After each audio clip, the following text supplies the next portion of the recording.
الحمد لله رب العالمين والصلاة والسلام على رسوله الكريم وعلى آله وأصحابه أجمعين أما بعد فأعوذ بالله من الشيطان الرجيم بسم الله الرحمن الرحيم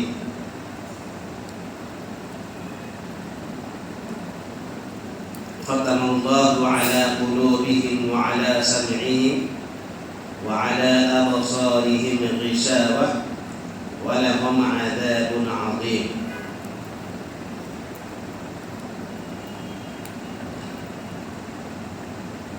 ختم مہر لگا دیا اللہ نے علی قلوبہم ان کے دلوں پر وعلی سمعہم اور ان کے کانوں پر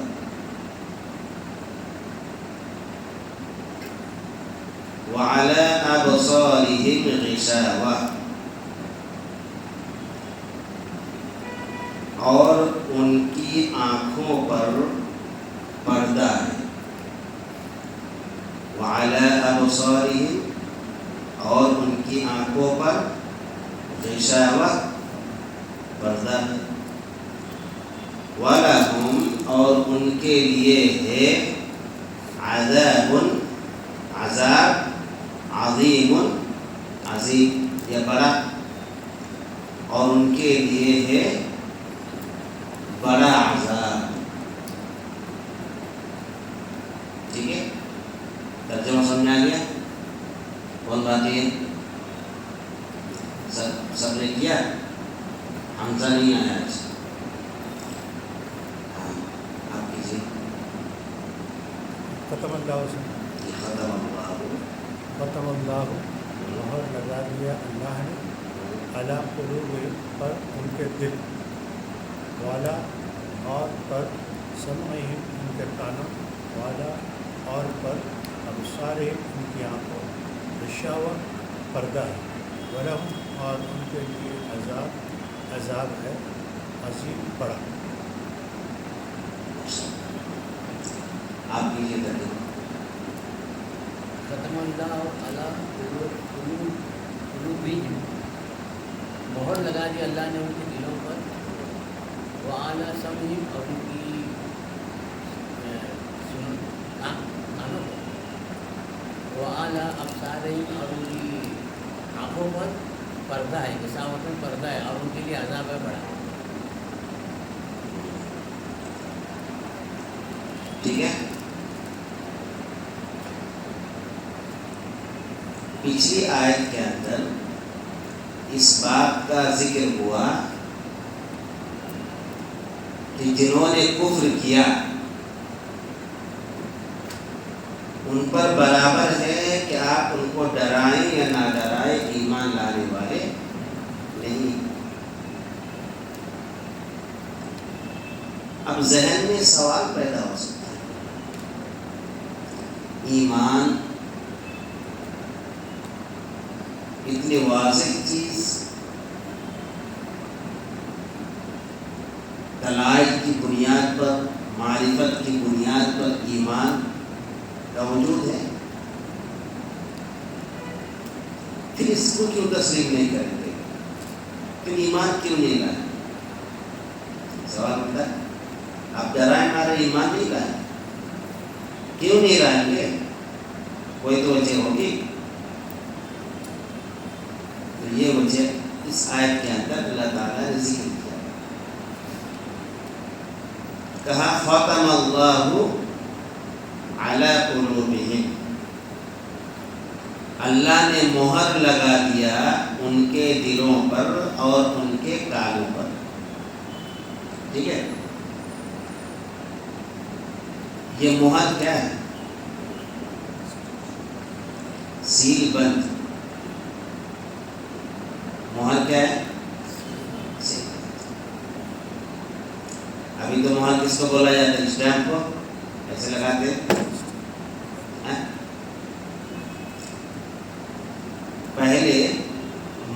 استعمال ہوتا تھا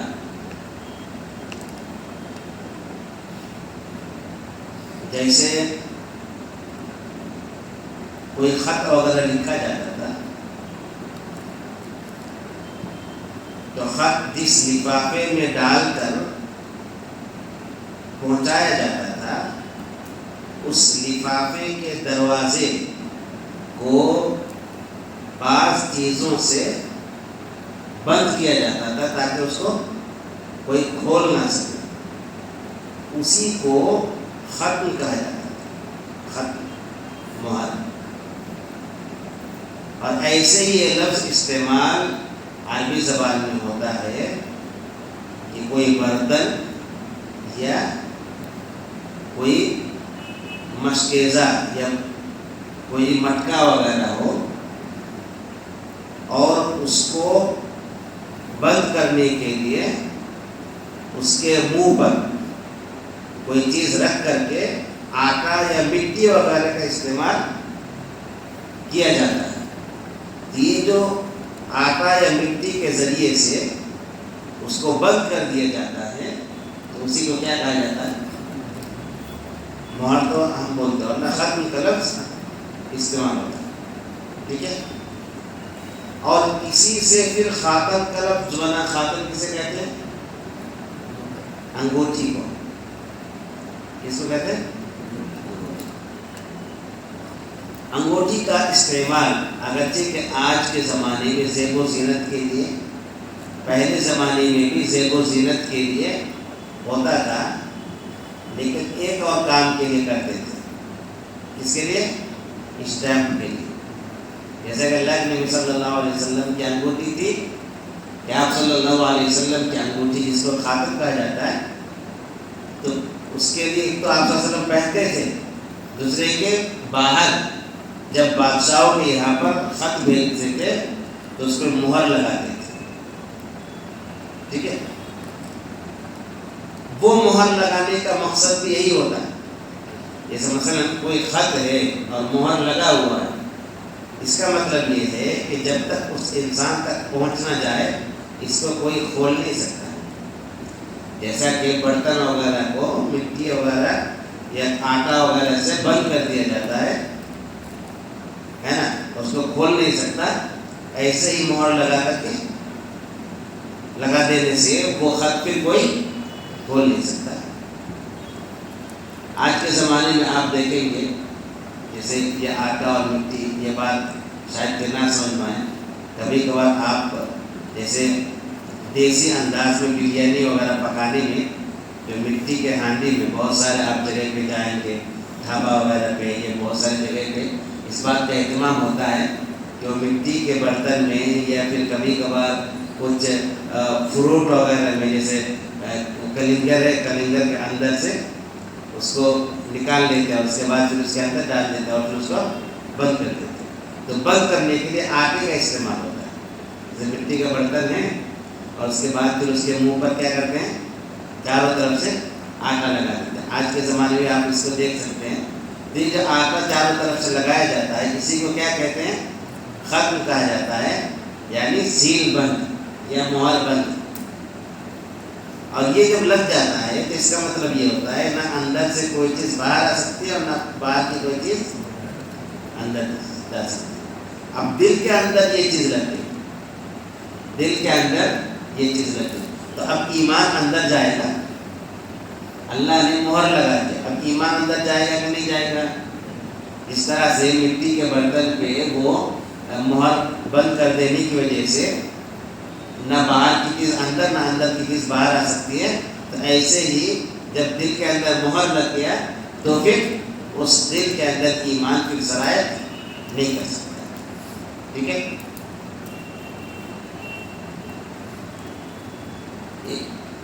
ایک لفظ کی تشریح کرنے سے پہلے ایک بات کی اور وضاحت کر دوں.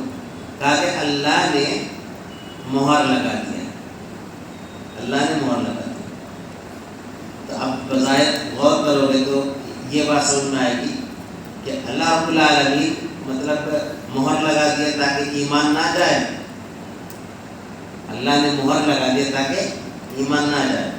تو یہ بات اچھی معلوم نہیں ہوتی کہ اللہ تو ایسا نہیں کرنا چاہیے، اللہ کو ایسا نہیں کرنا چاہیے، ایمان چلا جاتا.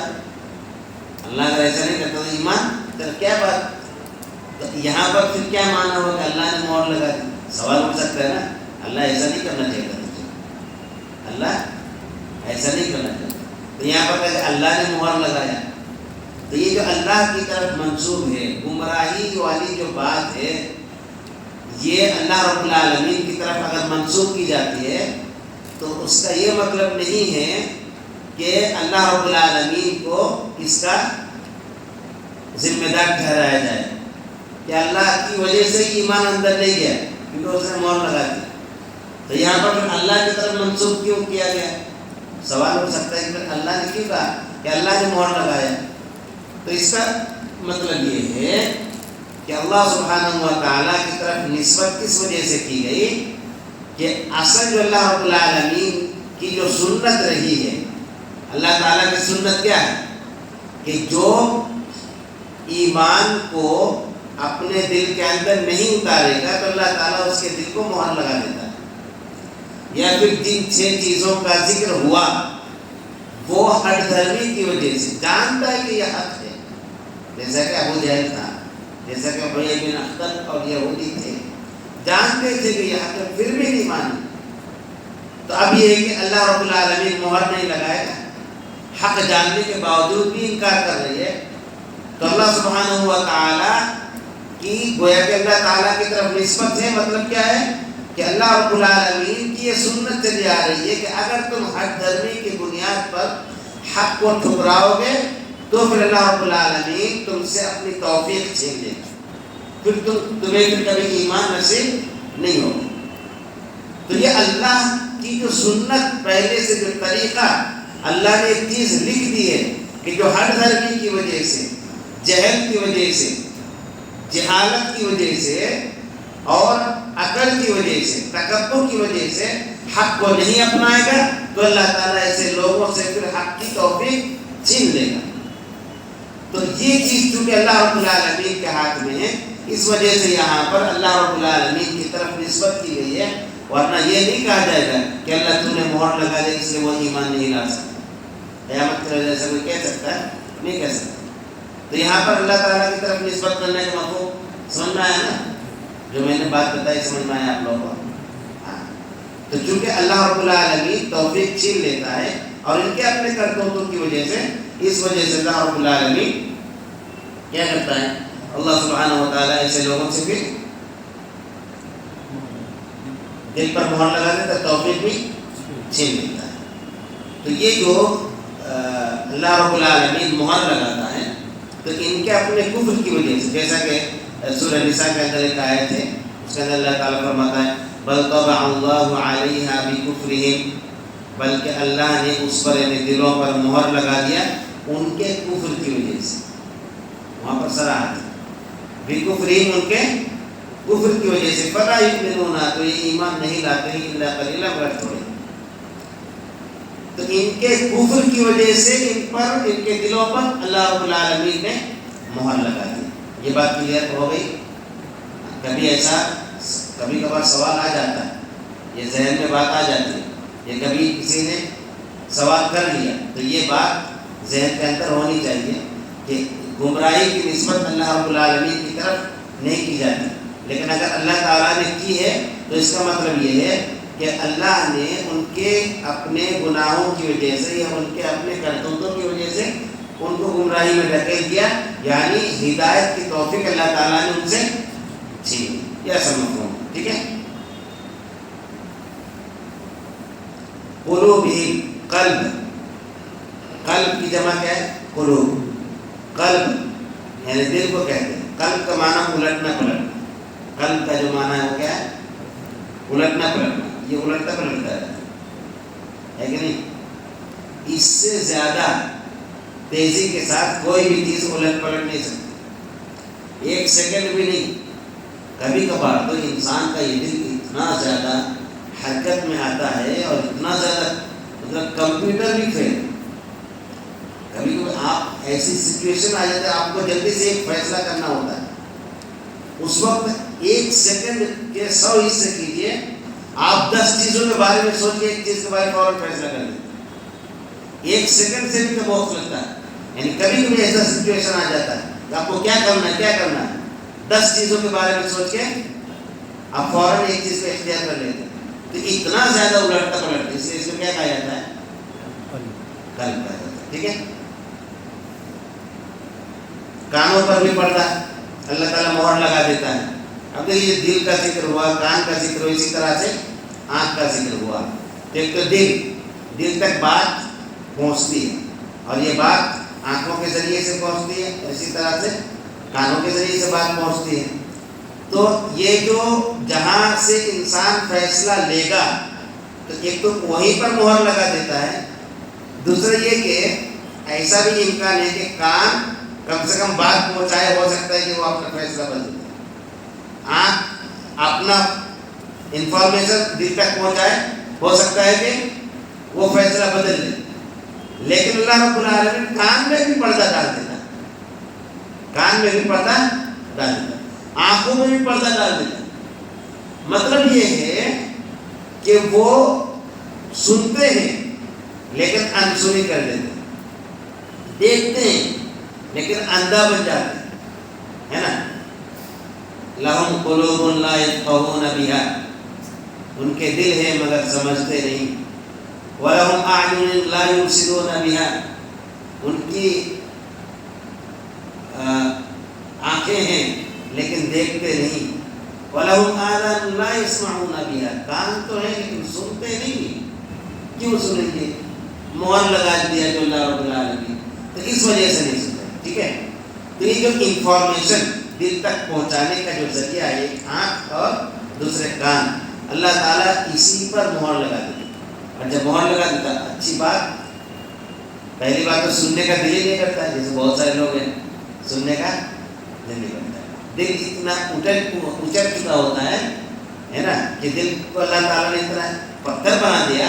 اور بعض مسلمانوں میں بھی ایسا ہے، نمازی بھی ایسے، نمازی بھی علم کی آپ بات کیجئے، تھوڑی دیر حدیث پڑھیے تو نہیں دل کر رہا ہے سننے. وہی گھنٹوں بھر وہ ٹی وی میں کھیل دیکھتے رہیں گے، نہ جانے کیا کیا چیزیں دیکھتے رہیں گے.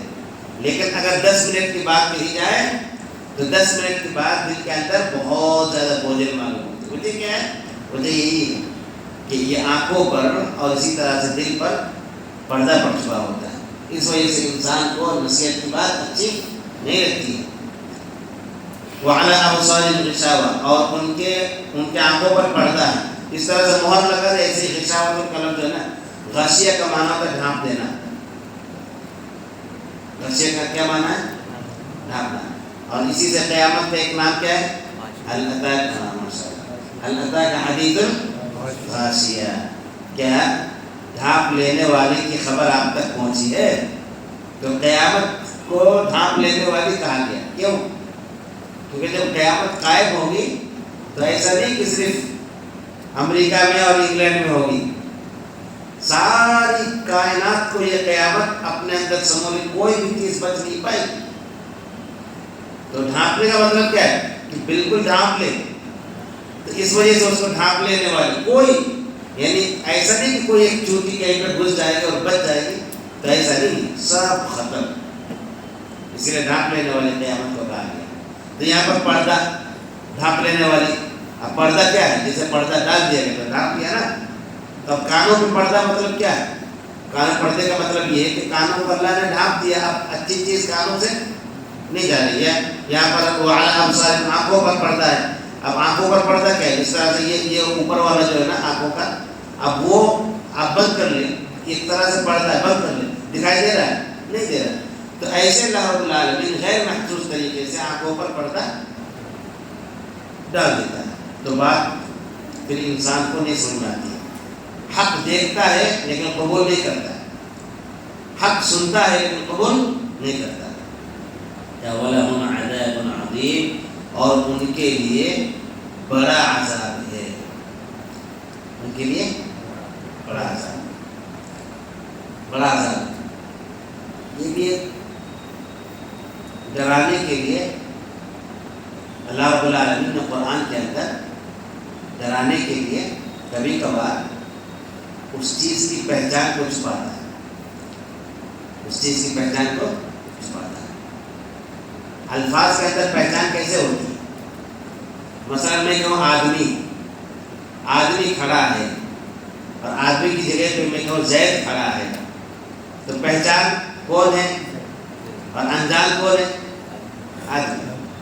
ٹھیک ہے، زید کے بارے میں بتا دیا، اس میں سے کوئی زید ہوگا، اب زید کا پورا چہرہ سمجھ میں آ جائے کہ یہ زید ہے۔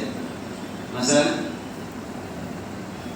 زید کھڑا ہے مت جاؤ، مطلب کسی سے کہا جائے زید کھڑا ہے مت جاؤ تمہیں وہ مارنے والا، تو وہ سمجھ میں بات آ جائے گی، کہتے زید کیا ہو تو بس ایسے ہی ہے، کیا وہ مارے گا، کیونکہ زید کے بارے میں جانتے ہو، اس کی باڈی ہوگی سب جانتے ہو، لیکن کہتے جب ایک آدمی کھڑا ہے، اب تمہارے دل میں کتنا بڑا ہوگا، کتنا طاقتور ہوگا، اب یہ والی بات ہے نا۔ تو کبھی کبھار کسی چیز کی خطرناکی کو بتانے کے لیے اس چیز کی پہچان کو چھپایا جاتا ہے۔ اگر مثلا میں اگر کہہ دوں کہ حادثہ ہوا ہے کوئی، یہاں پر ناک پاڑے کہ کوئی حادثہ ہوا ہے، تو حادثہ سن کے مطلب کتنا بڑا حادثہ ہوا ہے، لیکن میں اگر کہوں کہ ایک آدمی وہ اسکوٹر سے ٹکرا گیا تھا اور گر گیا، پہچان بتا دی میں نے کہ حادثے کی شکل یہ ہے، تو دل کے اندر اتنا معاملہ نہیں ہے، اچھا اسکوٹر سے ٹکرا گیا تو کچھ نہیں ہوگا، زیادہ کچھ نہیں ہوگا۔ اگر میں کہتا حادثہ، پتہ نہیں ایک گاڑی دوسرے گاڑی کو پر چڑھ گئی ہوگی، کیا مسئلہ ہوا ہوگا، کتنے لوگ مر گئے ہوں گے، تو اب جب حادثہ صرف بولا گیا نا تو وہ پہچان چھپائی گئی۔ تو ایسے ہی جب عربی کے اندر پہچان کے لیے ال استعمال ہوتا ہے، ال جب کسی ناؤن پہ ال لگا دیا جاتا ہے تو وہ معرفہ اس کو کہتے ہیں، وہ پہچان والا، جیسے انگلش میں کیا استعمال ہوتا ہے، دا استعمال ہوتا ہے، اور ایسے کامن کے لیے استعمال ہوتا ہے مین، کوئی بھی مین ہوگا، کوئی بھی آدمی ہوگا، ٹھیک ہے، اب دا مین مطلب کہ کوئی خاص آدمی جس کے بارے میں تم بات کرنا چاہ رہے ہو، ٹھیک ہے۔ ایسے عربی میں اگر کوئی بھی آدمی رجل، اور اگر کوئی خاص آدمی کے بارے میں بات کرنا چاہ رہے ہیں الرجل، اللہ کے اس، ٹھیک ہے۔ تو یہاں پر عذاب ال لگا ہوا ہے، کہاں لگا ہوا ہے؟ ال نہیں لگا ہوا ہے، عذاب میں ال لگا ہوا ہے نہیں، مطلب کیا ہے یہ غیر پہچان، تو ان کے لیے عذاب بڑا، کتنا بڑا عذاب ہوگا، کتنا بڑا عذاب ہوگا۔ تو یہ جب خطرناکی کو بتلانا ہوتا ہے تو اس طرح سے نکرہ بھی استعمال کر لیا جاتا ہے۔ آیت سمجھ میں آ رہی؟ کسی کو کوئی سوال؟ پہلی بار پوچھا، کسی کا کوئی سوال ہے؟ یہ سوال ہے تو ابھی جیسے منڈے سے ایک کام اور آپ لوگوں کا رہے گا کہ جب میں سمجھاؤں گا اور بتاؤں گا تو اپنے ذہن کو تھوڑا دوڑانا رہے گا کہ کیا سوال بن سکتا ہے، کیا ہو سکتا ہے، ٹھیک ہے۔